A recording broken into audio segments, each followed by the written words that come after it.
কাসাবাত আইদিকুম ওয়া ইয়াফু আন কাসীর। আল্লাহ বলছেন তোমাদের যেমন আমল আসমানে উঠবে জমিনে আল্লাহর তরফ থেকে তেমনি ফয়সালা নামবে।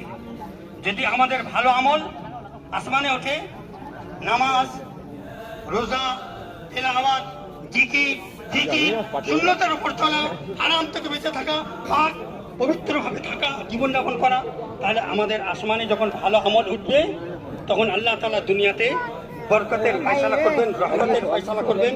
আল্লাহ তাআলা জালিম বাদশাকে যেমন ভাবে ঝাড়ু দিয়ে মাকড়সার জালকে নিয়ে মানে এমনি ঝাড়ুটা বুলিয়ে দিলে মাকড়সার জাল চলে যায়। আল্লাহ তাআলা কোরআনে পাকের মধ্যে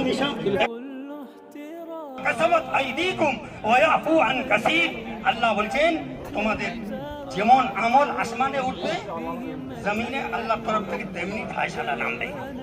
যদি আমাদের ভালো আমল আসমানে ওঠে, নামাজ, রোজা, তেলাওয়াত, জিকির, সুন্নতের উপর চলা, হারাম থেকে বেঁচে থাকা, পাক পবিত্রভাবে থাকা, জীবনযাপন করা, তাহলে আমাদের আসমানে যখন ভালো আমল উঠবে তখন আল্লাহ তাআলা দুনিয়াতে বরকতের ফয়সালা করবেন, রহমতের ফয়সালা করবেন। আল্লাহ তাআলা জালিম বাদশাকে যেমন ভাবে ঝাড়ু দিয়ে মাকড়সার জালকে নিয়ে মানে এমনি ঝাড়ুটা বুলিয়ে দিলে মাকড়সার জাল চলে যায়। আল্লাহ তাআলা কোরআনে পাকের মধ্যে